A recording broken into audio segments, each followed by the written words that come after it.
আপনারা সকলেই অবগত আছেন কুমিল্লার মুরাদনগরে ঘটে যাওয়া যে ন্যাক্কারজনক ঘটনা, একজন নারীকে বিবস্ত্র করে সেটাকে সোশ্যাল মিডিয়ায় পাবলিশ করে দেওয়া। সেই ঘটনায় রেপিস্ট ধরা পড়লেও যে মব সৃষ্টির যে কারিগর, যে প্রধান উস্কানিদাতা এবং পরিকল্পনাকারী, সে ছিল ধরাছোঁয়ার বাইরেই। এটার একটা রহস্য আমরা উদ্ঘাটন করেছি। আপনাদের বিভিন্ন ইলেকট্রনিক অ্যান্ড প্রিন্ট মিডিয়াতেও এটাতে এসেছে যে এই মব সৃষ্টিকারী যারা, তারা এখনও ধরাছোঁয়ার বাইরে।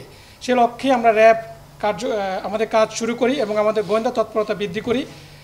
এবং তারই প্রেক্ষিতে গতকাল আমরা এই মব সৃষ্টির যে উস্কানিদাতা বা পরিকল্পনাকারী, তাকে আমরা গতকাল অ্যারেস্ট করতে সক্ষম হই। আমি ঘটনার বিস্তারিত বলবো না, এটা আপনারা সকলে অবগত আছেন। বাট যে মব সৃষ্টির পিছনে যে রহস্যটা ছিল সেটাই আমি আপনাদের সামনে তুলে ধরব।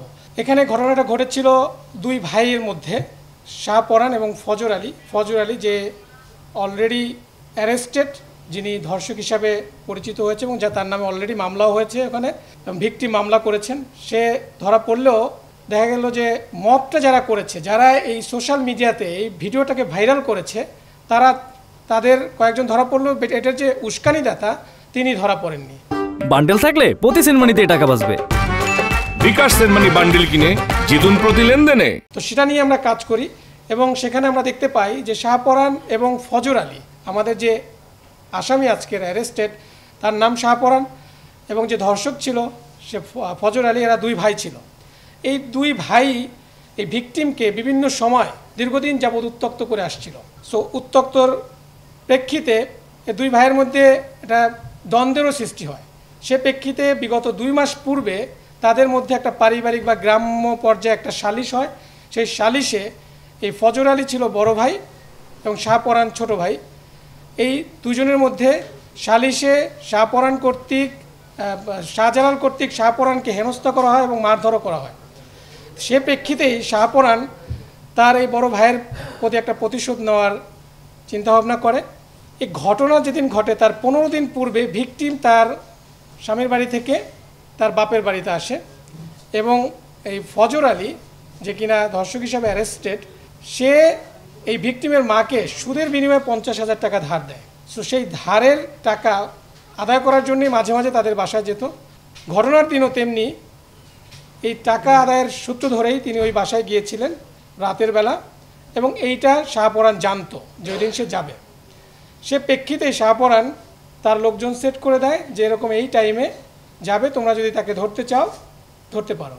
এবং সে তার সেই প্ল্যান অনুযায়ী, পরিকল্পনা অনুযায়ী ওই দিন রাতে যখন ফজর আলী তার ওই ঘরের ভিতরে ভিকটিমের ঘরে প্রবেশ করে, তার কিছুক্ষণ পরেই এই শাহপরানের লোকজন ভিকটিমের ঘরে প্রবেশ করে এবং তাকে বিবস্ত্র করে ভিডিও ধারণ করে সেটা পরবর্তীতে সোশ্যাল মিডিয়ায় ছড়িয়ে দেয়। পরবর্তীতে আমরা এটা জানতে পারি। জানার পরে আমাদের একটা চৌকস অভিযানিক দল গতকাল এই শাহপরানের যে রহস্যটা সেটা আমরা জানার পর তাকে আমরা গতকাল কুমিল্লা থেকেই অ্যারেস্ট করা হয়। এই ছিল মূলত যে মব সৃষ্টি এবং সোশ্যাল মিডিয়ায় ভিডিওটাকে ভাইরাল করার পিছনের নেপথ্য কাহিনী। মূলত দুই ভাইয়ের দ্বন্দ্বকে কেন্দ্র করেই এই ঘটনাটা ঘটানো হয়েছে এবং এই মহিলাকে এই দুই ভাই দীর্ঘদিন যাবৎ উত্ত্যক্ত করে আসছিল। সেটাই ছিল মূলত ঘটনা। এটার এই লক্ষ্য আপনারা অলরেডি জানেন যে ধর্ষক সহকারে 4 জন উত্ত্যক্তকারী, 4 জন মবের সদস্য এবং যে প্রধান পরিকল্পনাকারী, গতকাল আমরা তাকে অ্যারেস্ট করেছি। দেখুন, উত্ত্যক্তটা নিয়েই আমরা শারীরিক সম্পর্ক কিনে এটা একটা সেন্সিটিভ বিষয়, এটা আমরা এসে না বলি, এটা তদন্তে আরও বেরিয়ে আসবে। আমরা তো গতকাল তাকে অ্যারেস্ট করেছি, আরও জিজ্ঞাসাবাদ করে ভিতরে কি ঘটেছে, তাদের মধ্যে কি সম্পর্ক ছিল, সেটা আসলে তদন্তে বেরিয়ে আসবে। সো আমরা শুধু এতটুকু এখন পর্যন্ত যেটা পেয়েছি যে মহিলাকে, এবং আপনারা বিভিন্ন সোশ্যাল মিডিয়ায় তার ইন্টারভিউ দেখেছেন, বিভিন্ন টিভি চ্যানেলে এটার ইন্টারভিউ নিয়েছে তার, সেখানেও সে বলেছে তাকে দীর্ঘদিন যাবৎ উত্ত্যক্ত করে আসছিল। সেই উত্ত্যক্তের প্রেক্ষিতে দুই ভাইয়ের মধ্যে দুজনেই একজনের পিছনে ছুটছে। তো সেখান থেকেই মূলত তাদের মধ্যে একটা দ্বন্দ্বের সৃষ্টি হয়। সেখান থেকে একটা গ্রাম্য সালিশ হয়। সেই সালিশে ফজর আলী কর্তৃক শাহপরান হেনস্থার শিকার হয় এবং সেখান থেকেই এই শাহপরান ফজর আলীর বিরুদ্ধে একটা অ্যাকশন নিতে চায় এবং সেটারই প্রতিফলন ছিল 26শে জুনের যে ঘটনাটা। ওই যে 50,000 টাকা ধার দিয়েছে ভিকটিমের মাকে, সেই ধারের টাকা নেওয়ার জন্য মাঝে মাঝেই, এটা হচ্ছে সুদের বিনিময়ে দেয়া, মাঝে মাঝে সুদের বিনিময়ে যে সাপ্তাহিক বা মাসিক হিসাবে কিছু টাকা দিবে, সেই টাকা আদায় করার জন্যই মাঝে মাঝে এই ফজর আলী তার বাসায় যেত। এটা শাহপরান জানতো।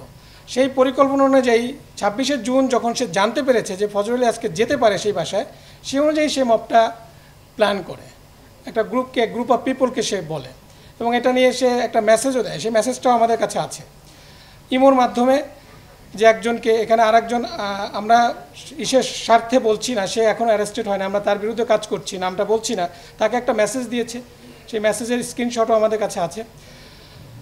মূলত শাহপরান জানতো যে তার ভাই যাবে, বিভিন্ন কারণেই যায়, অ্যাট দ্য সেম টাইম তার সাথে ওই মহিলার সাথে উত্ত্যক্ত করে আসছিল। সেইভাবেই শাহপরান ফজর আলীকে এই হেনস্থা করানোর জন্য এই পরিকল্পনা 26শে জুন করেছিল। দেখুন, অপরাধ তো অপরাধী, সে রাজনৈতিক আর নর্মাল কোন কি কাজ করে সেটা নিয়ে আমরা এখানে রাজনৈতিক প্রেক্ষাপটটা নিয়ে, হ্যাঁ শাহপরানের বিষয়টা যেটা বলেছেন এটা আমরাও শুনেছি। ফজর আলীর বিষয়টা, শাহপরানের বিষয়টা এখন পর্যন্ত এরকমই হয় নাই। সে একজন নর্মাল সিএনজি চালক ছিল, অটোরিকশা চালক ছিল, এরকম আমাদের কাছে তথ্য রয়েছে, বাট তার সাথে রাজনৈতিক সংশ্লিষ্টতার কোনো বিষয় আমরা পাইনি। তারপর আমি বলবো যে এটা অপরাধের সাথে যে কোনো রাজনীতি কোনো এখানে প্রাধান্য পেতে পারে না। সেটা কারা করেছে সেটা আমাদের দেখার বিষয় না, আমাদের দেখার বিষয়টা হচ্ছে অপরাধ এবং অপরাধী। ইমোতে যে মেসেজটা দিয়েছিল সেটা হচ্ছে যে ওই দিন যাবে, এটা শাহপরান একজনকে জানিয়েছে যে আজকে যাবে, তোমরা কি তাকে এরকম করতে চাও কি না, এটা তদন্তে বেরিয়ে আসবে। অ্যাকচুয়ালি এটা তো আমি তো এক্সপার্ট না, আপনিও যে ভিডিওটা দেখেছেন সেই ভিডিওটা আমিও দেখেছি। ফজর আলীর সাথে আমার কথা হয় না, ফজর আলী অলরেডি অ্যারেস্টেড। সো এইটার বিষয়ে অ্যাকচুয়ালি যে ধর্ষণ ছিল না কি পরিকল্পিত ছিল, এটার বিষয়ে আসলে I am not the perfect man to answer.